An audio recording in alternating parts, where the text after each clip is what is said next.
हम्पीला जाण्यासाठी महाराष्ट्रातल्या मोठमोठ्या शहरातून ट्रेनने किंवा रोडने हॉस्पेट शहरापर्यंत पोहोचावं लागतं।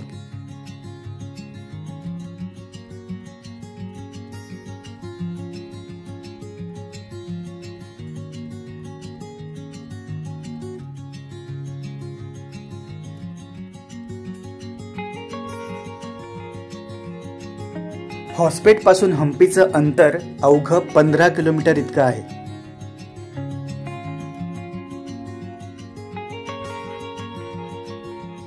इथून प्रायव्हेट गाडी करून किंवा बसने हम्पीपर्यंत पोहोचता येतं।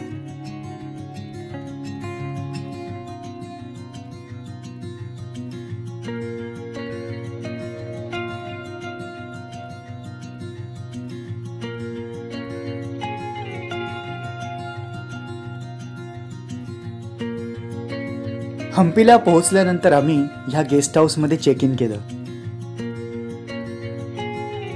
तर वर्ल्ड हेरिटेज म्हणजेच जागतिक वारसा लाभलेल्या हम्पी शहराचा आपला आजचा पहिला दिवस। हम्पी मार्केटमधून आम्ही चाललोय आणि पहिल्या दिवसाचा पहिला स्पॉट आहे मागे दिसणारं विरूपाक्ष मंदिर।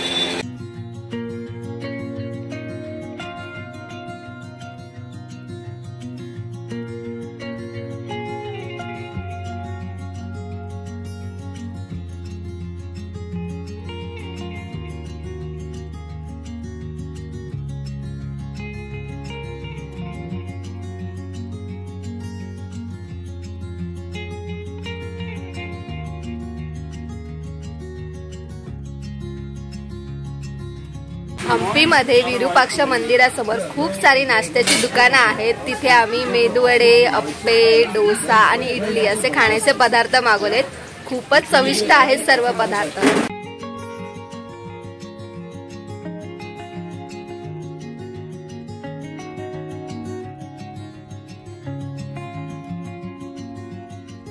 पोटभर नाश्ता करून झालेला आहे आणि आपण आता पोहोचलो आहोत विरूपाक्ष मंदिरासमोर। फार उंचाईचं गोपुर आहे आणि पूर्ण त्याला कार्विंग केलेली दिसते।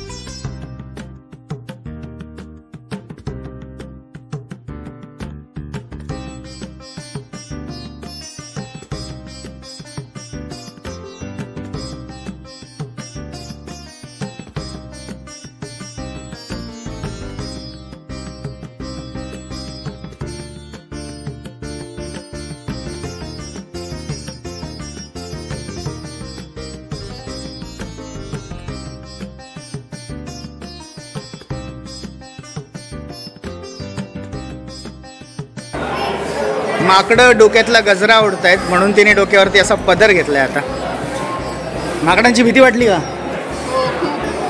काय खाऊ वगैरे असेल काही असेल हातात ते सुद्धा काढून घेतले।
विरूपाक्ष मंदिराच्या मागे उजव्या बाजूने एक रस्ता जातो. त्या रस्त्याला लागून ही पुष्करणी आहे.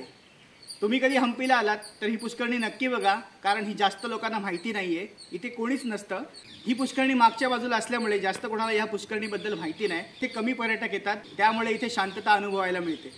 विरूपाक्ष मंदिर आपलं बघून झालेलं आहे. आता आपण त्या जवळचे असणारे काय काय मॉन्युमेंट्स आहेत ते बघायला जाऊया. हम्पी मार्केटमधून आपण ही अशी ट्रॅव्हल सॅक विकत घेतलेली आहे.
देशात कुठेही जा आपली महाराष्ट्रीयन लोक सगळीकडे भेटतात. आता आम्ही आलो शहापूरवरून आणि हे दादा आलेत वाड्यावरून. दादा आपलं नाव? दशरथ वालकोळी आहे. दशरथ दादा आहेत हे. आणि कसा आहे तुमचा एक्सपिरियन्स हम्पीचा? तसं पाहिलं गेलं तर आम्ही आताच सुरुवात केलेलं आहे हम्पीला, पण एकंदरीत प्रवेश केल्यानंतरच वाटायला लागलं की काहीतरी दम आहे इथे बघण्यासारखं. हो नक्कीच नक्कीच. आणि दादा पण इथेच थांबणार आहेत हम्पीमध्ये.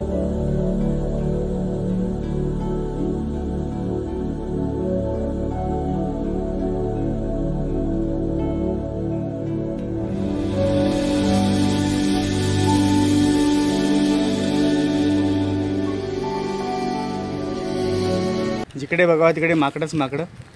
आता हा एक माकड आहे बघा, कधीपासून आमच्या मागे फिरतोय. काय खायला देत पण नाही आम्ही, तरी पण ते मागे मागे मागे येतच राहत आहेत. तर हम्पीला फिरताना काही खायचे जे पदार्थ आहेत ते हातात घेऊन फिरू नका, नाही तर ते अटॅक करतात. गजऱ्याचा काय सीन झाला ते सांग जरा. माझ्या पुढे सुद्धा बऱ्याच लेडीज होत्या, त्यांचा सुद्धा केसांना गजरा काढून घेतला. म्हणून मी मंदिरात पण असं केस पूर्ण पॅक करून चालत होती, त्याच्यामुळे गजरा आहे अजून शाबूत. आता इथे बघू काय होतंय काय माहिती. गजरा पण ही माकडं सोडत नाहीत, ते पण खातात. ते इतके भुकेलेले माकड आहेत ही. मित्रांनो, हे सगळं बघून एकच शब्द सुचतो, तो म्हणजे अद्भुत. हम्पी खरंच अद्भुत आहे मित्रांनो, कारण की हे जे आता उरलेले मॉन्युमेंट्स आहेत हेच इतके अद्भुत आणि भव्य आहेत की आपले डोळे विस्फारून जातात. तर विचार करा मित्रांनो, विजयनगरचं साम्राज्य ज्या काळी इथे नांदत होतं त्या काळी काय वैभव असेल.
हेमकुट पर्वतावरती आपण आलेलो आहोत आणि माझ्या मागे तुम्ही बघू शकता हे जे खांबावरती खांब उभे करून स्ट्रक्चर उभं केलंय याला कुठेही जोड देण्यात आलेला नाहीये किंवा सिमेंटचा वापर कुठेच केलेला नाहीये.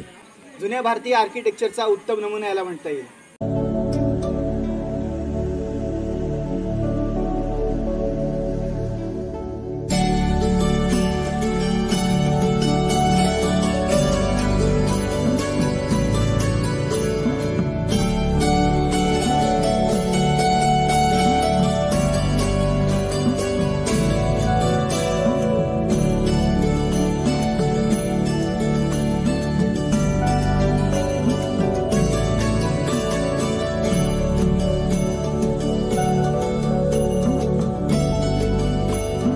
तेव्हा ना संध्याकाळ झाली होती.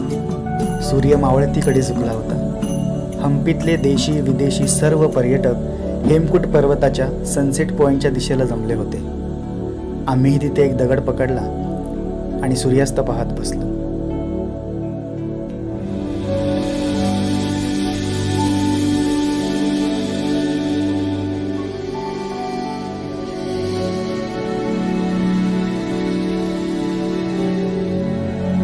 पाहिलेला हा सूर्यास्त आम्ही आतापर्यंत पाहिलेल्या सुंदर सूर्यास्तांपैकी एक होता.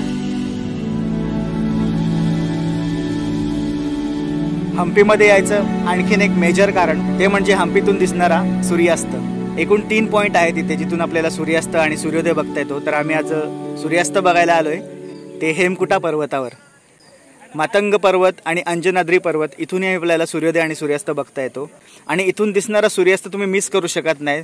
जर तुम्ही हम्पीला येताय तर हेमकुटा पर्वतवरून दिसणारा सूर्यास्त नक्की बघा. इथे खूप सारी अशी दगडं आहेत जिथे बसून आपण सूर्यास्त बघू शकतो. तसंच उंचावरती आम्ही इथे येऊन बसलोय आणि खूप सुंदर असं सूर्यास्त पाहिला. आता निघू. हेमकुट पर्वत उतरण्याचं अजीबोगरीब टास्क, कठीण टास्क पूर्ण करतेय. उतरायची फार भीती वाटते यांना. साडी नेसल्यामुळे आणि उंच उंच दगड आहेत हे, त्यामुळे डिफिकल्ट जात आहे यांना साडीमध्ये हेमकुट पर्वत उतरायला.